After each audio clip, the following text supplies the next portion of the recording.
my face, but it hit way bigger. Just keep sliding, but the waves way bigger. Cold out black, but it hit way bigger. Pour that deuce in my lemonade, nigga. Can't get off of the SS figures. Shorty ran off with a rich. The first step to doing this effect is to start masking this front skin over here. So what we'll do is we're going to cut to where we want to start masking, and then we're going to cut to where we want to end the mask. Now there are two ways of doing it.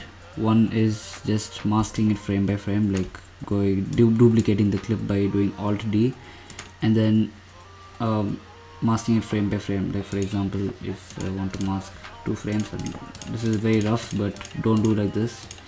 And then just go to a different frame, and then you just adjust the mask accordingly.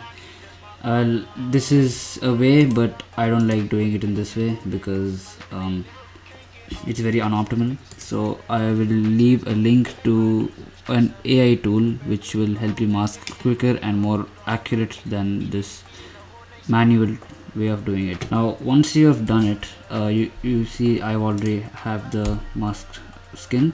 So we're going to go to this clip over here where we cut, and then we're going to create a new compound clip by right clicking it. You will not be able to see the panel because I don't know how to show it in the recording. So just right click, and then you'll find new compound clip, create it, and then open it in Fusion page by right clicking it again, and it'll show open in Fusion page. Once you opened it in Fusion page, we're going to add this transform node right over here, and then it's right in this graph. So what we're going to do is make sure it's connected, and then we are going to change the edges from canvas to wrap, and you can already see where this is actually going. Now what we want to do is we want to go to frame 0, like how we got over here, and then keyframe it by pressing this diamond. Go to the last frame minus 37, but it might be whatever for you, and then keyframe it over there as well. Now you can choose whichever direction you want to do it. If you want to do it left, you can do it left.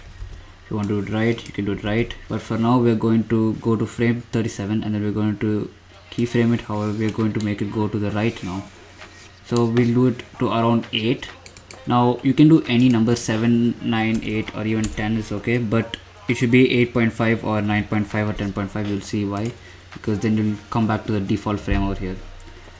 Now last, what you want to do is enable motion blur and increase the quality and increase the shutter angle as well.